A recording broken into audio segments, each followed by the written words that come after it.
The southwest region of the country says that lecturers on the campus of the University of Buea have suspended their 10-day strike action.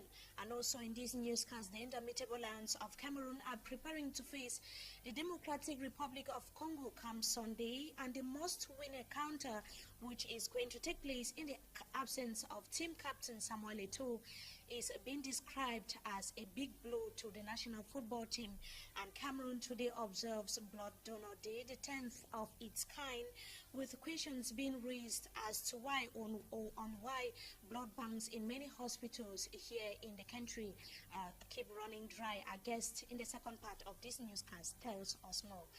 These are major headlines, details and more just in a moment.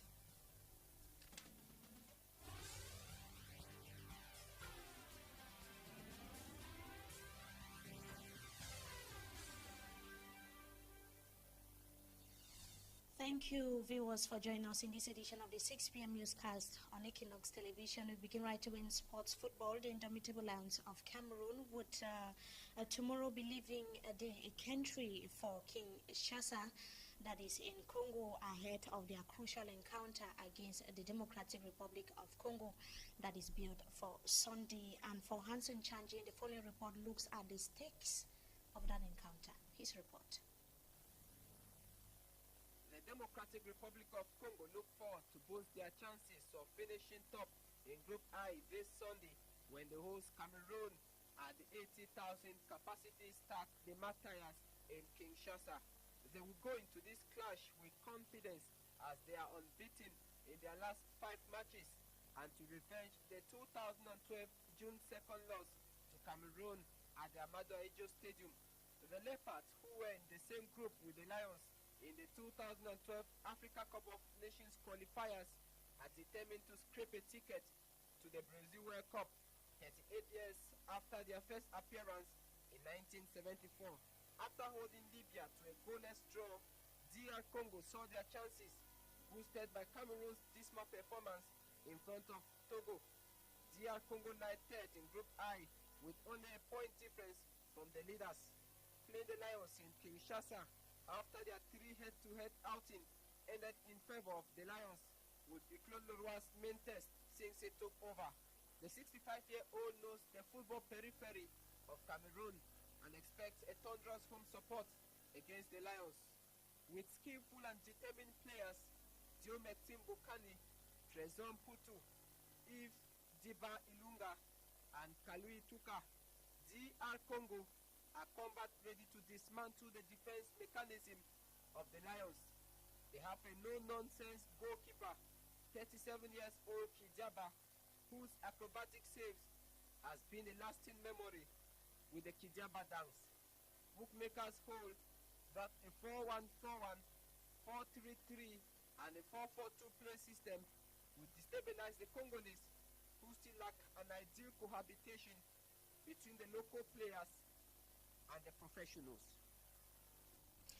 For Hansen Chanji, they're presenting the team of the Democratic Republic of Congo, and also the stakes of the encounter that is built for Sunday this week. Meanwhile, the Lions would be traveling to Congo without the team captain Samuel Eto'o, who is currently suffering from an hamstring injury, and Tottenham left hand, that is Benoit Asue-Koto, would also miss the encounter that is built for Sunday against the Democratic Republic of Congo.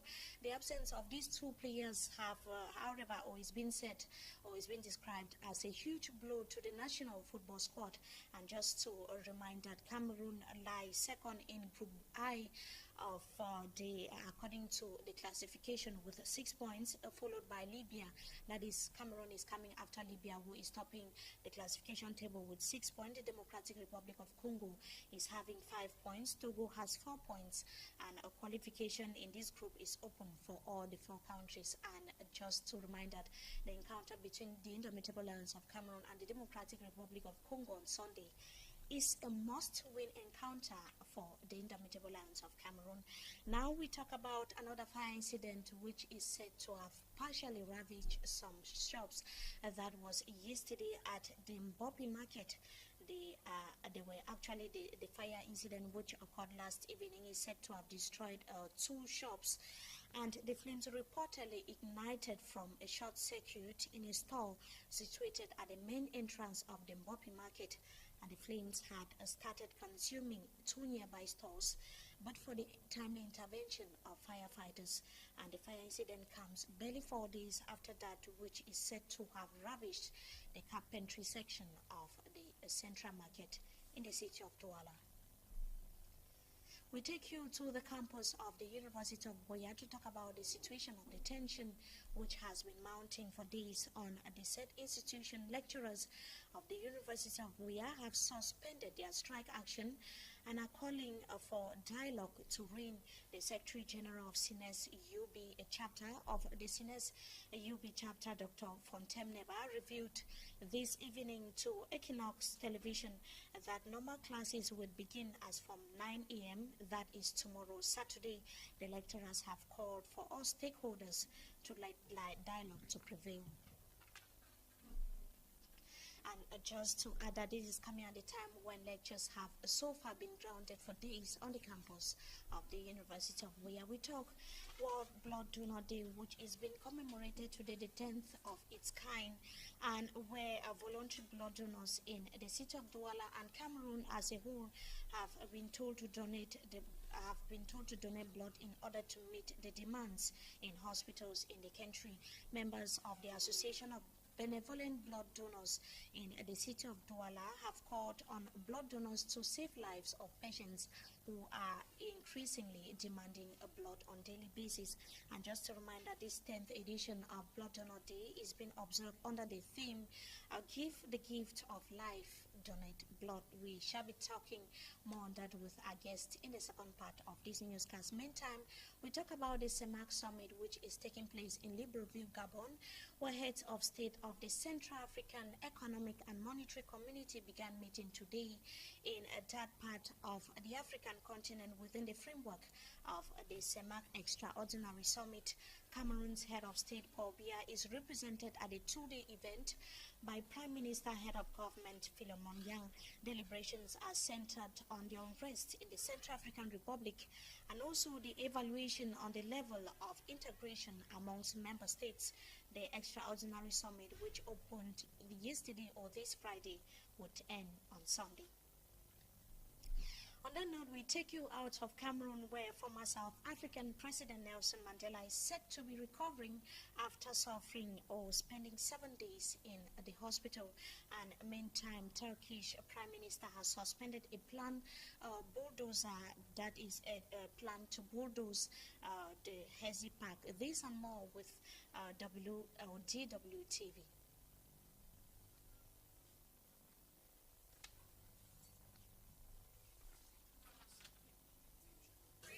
Government officials say the anti-apartheid leader is still in a serious condition and will remain in hospital for a 7th day. It's the 94-year-old's 4th hospitalization since December. Turkish Prime Minister Recep Tayyip Erdogan met with a number of hand-picked activists for a 4-hour emergency meeting late Thursday night. Hours later, Turkey announced it will suspend plans to bulldoze Gezi Park until a court has ruled on the project. U.S. officials have recovered Alfred Rosenberg's long-lost diary from the home of an academic in upstate New York. Rosenberg was one of Adolf Hitler's top aides and a key author of the Nazi regime's genocidal theories. His diary disappeared after the Nuremberg trials in 1946. Nicaragua's National Assembly has given the go-ahead for a multi-billion-dollar canal crossing the entire country. Supporters say it will rival the Panama Canal and generate a new source of much-needed income. But many criticize the plan as it gives a Hong Kong-based company the sole right to build and operate the waterway. That's foreign news with WTV, and we've come to the end of this segment of the news. Up next is Talking Point.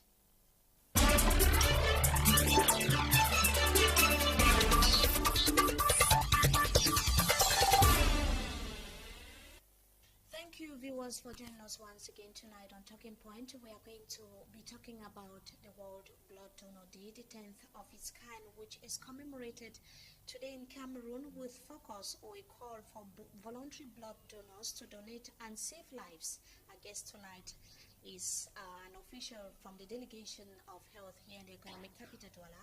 Good evening, Fon Elizabeth, and thanks indeed for joining us tonight. Good evening, Mimi. I'm happy to be here. So, like we said, we are having statistics of how blood banks keep running dry in hospitals here in the economic capital, Douala, as well as in the country at large. What is making it difficult for the hospitals not to have the number of blood banks that they need? First of all, Cameroonians are not used to donating blood. It's not something that a Cameroonian will get up, go and donate blood. And then we don't have many blood banks. Like in the city of Douala, we have like in Tini, the General Hospital, and some other hospitals do take blood. So they are not really large. And then so many tests have to be done on the blood before it is transfused. So you can imagine that by the time they finish doing the battery of tests, we don't have much blood that can be stored for donation. What's making it difficult not to have the number of blood that we need? Is it because maybe the blood is infected, or that the personnel is not enough to be able to do the thing faster and ensure that... No, the thing is that you first have to have the donors. One, if you have enough donors, you can take their blood.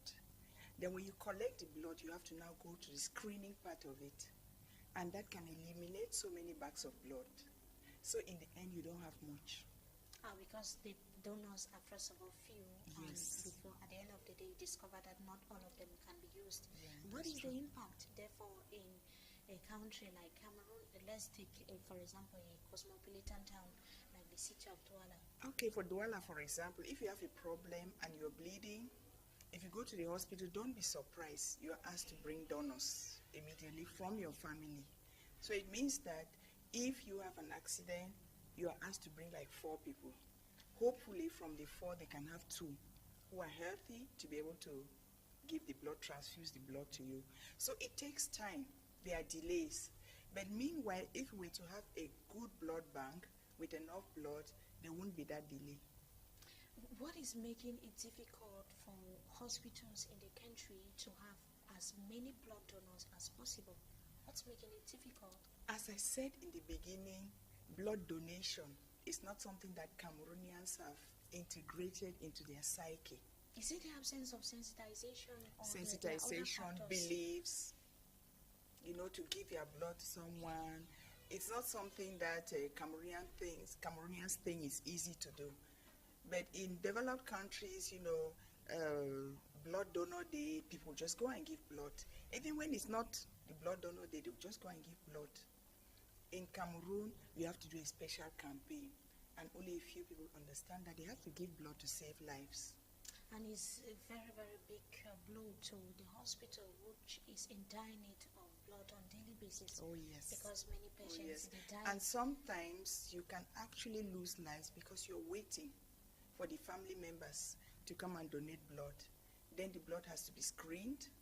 Then they have to do cross-matching before they transfuse the blood. So you can imagine precious hours are lost because of that. There are also reports of how somebody who is really very willing to donate the blood might go to the hospital and he or she is not treated the way he would want to be treated. Don't you think that maybe it's the manner in which they are welcomed in the hospital? I think that's already a big factor too. Generally, that's a big factor to patient frequentation of the hospital, because many people don't like to go to our hospitals because the reception is not good. If we work on the reception, many more people would like to come and donate blood. You're right. We don't receive people well in our hospitals. We need to work on that. I am very aware of that because I'm a healthcare professional. I've worked in the system for a number of years, good number of years, and I know that the way we receive patients in our hospitals is not the best. And you are not only a health expert, expert, but also somebody from the delegation of public health here in the city of Douala. Yeah. Is it confirmed, is it true that when the blood is donated, patients have to pay in some money to get it transfused to them? Well, the thing is that, Mimi, if you donate blood on a day like this, Blood Donors Day, you're not going to pay anything. The state will take care of doing the screening. It costs money to do the screening. But if you are not well, you need a blood transfusion, and you bring your family, you need to pay for the screening, Something for those that tests, somebody give HIV willingly. tests, hepatitis test, hepatitis B, hepatitis C, syphilis test, CMV test, all those tests. Someone has to pay for them. So if you are donating the blood for your relative, then you pay for the test. But if you are doing free will donation, you're normally not And supposed the to pay. patient now will pay for the Yes, for the Is screening. that correct? Something that is given free of charge, patients have to pay more than 10,000 francs maybe to have a blood bank. Well, I think that if the state were to put a law that all blood that goes into the blood bank has to be screen free, I think there won't be any problem. But the thing is that they do the screening free only during the World Donor Day, and then afterwards the patients have to pay for that. And since we're talking about the reason why so many Cameroonians do not want to willingly give out their blood, there are many, since you are also specialized in the field of HIV and AIDS, many people they fear to donate their blood because they don't want to be proved HIV positive. Is that true? Because they are afraid that they might be Well, confirmed I'm the HIV Littoral positive. Regional Coordinator for the National Tuberculosis Control Program. Yes, that can be a deterrent. Many people don't like others to know about their status, and if they donate blood, surely they're going to do an HIV test, and many people will not like that. And so it scares them away. Does that mean that many Cameroonians, they are not interested, they don't want to know their HIV status? What's your observation as somebody who is specialized in the field of HIV and AIDS at the Delegation of Health? Doing an HIV test is not easy, Mimi. That's why you need to do pre-test counseling before you do the test, and then afterwards, people will now counsel you. Results, positive or negative, they counsel you on the lifestyle changes that you need to make. So doing an HIV test is not something that you just do lightheartedly like that. It's a big decision because it means that you're going to change your lifestyle for the positive. There are many people who don't like to change their lifestyle. They don't want to know their status. What's your assessment on maybe how many people come on daily basis just to know their status? Voluntary testing, many people come to know. Yes. So many people come to do. Yes. And the test is only 500 francs, free for those below 15 years, free for pregnant women, free for TB patients. Since we are talking about the Blood Donor Day, you are better pleased to tell us how many Cameroonians come to the hospital also to know their blood group. That's very important. Yeah, it is important to know your blood group, but many Cameroonians don't really come for that per se. It's on a day like this that they take your blood, then they tell you your blood group. If not, many Cameroonians don't really come per se to know their blood group. It is when they are ill that many of them know their blood group. And it's very important for them to know. Sure, it is important. Why is it sure. important?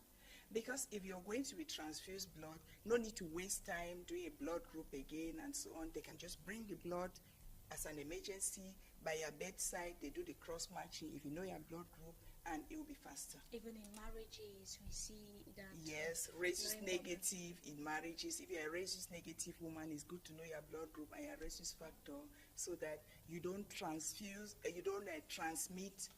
the problems to your baby. Now the theme of this year's 10th edition of Blood Donor Day is Give the Gift of Life, Donate Blood. What's the significance of this theme? Significance of this theme is to let people know that if they donate blood, you're going to save a life. If you donate a pint of blood, you save a life. That's the importance of Yes. this theme. So do you think that is going to, this is the 10th time that Cameroon is joining the international community to commemorate Blood Donor Day, but nothing is changing. Hospital officials keep crying on a yearly basis how blood banks are empty. What could possibly change the situation according to you? According to me, more sensitization. A better way of receiving patients in the hospital.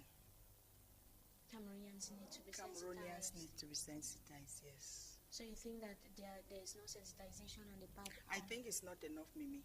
Whose role? Who is supposed to play the role? Is it the All delegation of or us. the hospital? What we are doing here is already sensitization. Saving a life is already sensitization. Knowing that if you give blood, people will not waste time to do the test. If the blood is there, it won't waste time. That's already sensitization. Talking about it is sensitization. Removing the taboos. And what's the delegation doing particularly to ensure that these problems are solved in the hospital? The delegation has a big job to do. Training of doctors and nurses. You'll be surprised. You know, receiving a patient in the hospital is not something that is easy. But at times we neglect it. We are trying to rethink how we can train nurses and doctors to receive patients well in the hospital. I mean, simple things maybe like, good morning, welcome, how are you doing today? Please have a seat, a smile. And they are very common in public hospitals in Cameroon today, that you see a patient is coming suffering from a particular malaise and he or she is not well received in the hospital. Don't you think it's a serious problem? It's a serious problem that a patient will come to the hospital, you are suffering from maybe stomach problem, headache, you are not well received in the hospital. Don't you think that is a serious problem? Unfortunately, it is a serious problem, Mimi. I am ashamed as a healthcare professional to think that someone can go to the hospital, he's suffering, and he will not be received well. Because when you receive the patient well, that's already, say, 50% of the treatment. The patient feels so comfortable and they can now receive your treatment. Because apart from the professionalism that doctors do receive in hospital, I think that they have the gift maybe to cuddle, take care of a patient. That is what is lacking in so many hospitals in Cameroon today. I think many doctors and nurses need to understand that their profession is like, they say it's you are doing like God's work. You are God's agent to bring love to people. Many times we don't understand that. We put money ahead and the patients feel it. They feel that they're just a source of money and they don't feel good about it. But when you put love first and you treat the patient with empathy, the patient will feel it and the patient will heal faster. Then when we talk about blood donation, it won't be a problem. They just need to announce that they're going to take blood and people will come flowing in because they know that they're going to be well received. We have to work on that. That's a huge task ahead for the delegation of public health here in the city of Douala and in Cameroon as a whole. In Cameroon as a whole. Mimi, all over Cameroon, we need that. We need empathy. Even in the offices. You go into an office sometimes, you greet somebody, the person doesn't even answer. You know? Those are some of the... Yeah, so I mean, it's a big thing. It's not only for health. The bad thing is that when it's in the hospital, people die. That's a sad thing. When people are not polite in the hospital, people can die. And that's what we have to understand. If it's in an office, in a bank, well, it doesn't matter. You can always come back tomorrow to get your money. But in the hospital, people can die.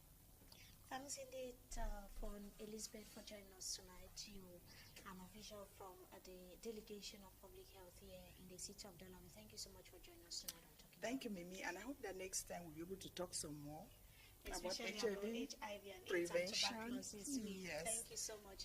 And to you viewers, we thank you so much for joining us in this edition of the 6 p.m. newscast on Equinox Television. We have come to the end. We wish you a blessed weekend in the company of our programs.